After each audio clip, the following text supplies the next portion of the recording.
Shalom, bon Erev Shabbat, Bamidbar.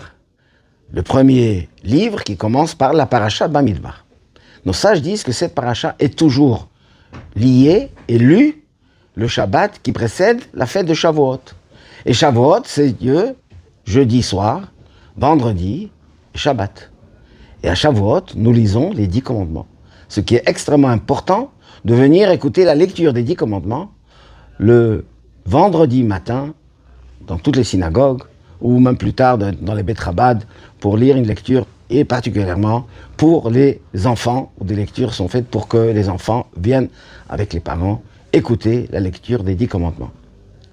Et là, la paracha qui est lue justement parle du nombre des bénis Israël. Et on se pose la question, pourquoi ?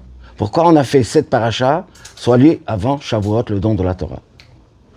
Disent nos sages, il y a un débat, qu'est-ce qui est plus important ? La quantité ou la qualité ? Qu'est-ce qu'il est préférable ? D'avoir beaucoup de choses de petite valeur ou une chose d'une grande valeur ?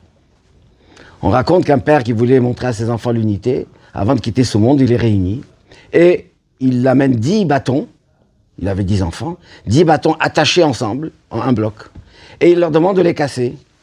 Ils n'arrivent pas, évidemment. Il enlève le lien, il les sépare d'un à chacun un bâton, et là ils se cassent facilement. Il leur dit, vous voyez, quand on est unis, on est protégé. Le nombre fait la qualité chez nous. Dans notre paracha, quand Dieu compte le nombre des bénis Israël, le nombre montre que tous sont égaux.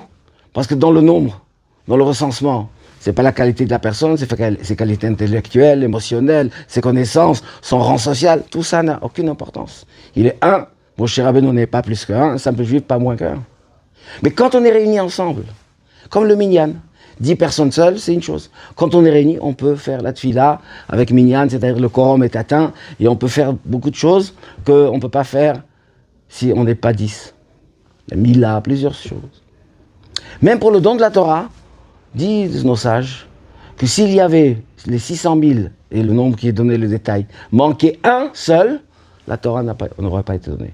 Le fait qu'il y a ces 600 000 réunis, il y a même une bénédiction spéciale qu'on récite, parce que cette quantité fait la qualité. Et cette qualité des bénis Israël se traduit justement que quand c'est tous les individus, dans leurs différences, dans leur diversité, je dirais même adversité, mais quand on sont tous unis, Tachatahar, sous la montagne, auprès de la montagne, qui ishérat comme un homme à un seul cœur, disent nos sages, alors on mérite que Dieu nous donne la Torah. La Torah, c'est un don extraordinaire. Dieu la partage avec nous. Mais ensuite, la Torah, elle a des avantages. On a des bénédictions.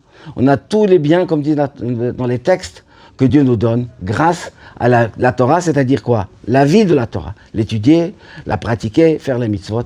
Et surtout, encore une fois, écouter la lecture des 10 commandements le jour de Shavuot, avec les coutumes qui vont et les lois qui s'appliquent à cette fête extraordinaire, que disent nos sages, qu'il faut faire une fête matérielle, des repas, etc., pour montrer que même notre corps, notre partie physique, matérielle, est contente, veut bien recevoir cette Torah. Alors, on la chérit, on l'aime, et le Shabbat qui le précède, on organise l'union, c'est Shabbat Ardout. On s'unit pour que nous, tous ensemble, on soit bénis comme au moment du don de la Torah.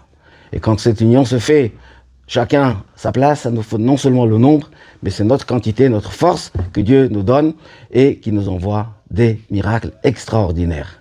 Eh bien, on en verra encore plus avec la venue du Mashiach très prochaine. Shabbat Shalom ou Mevorach.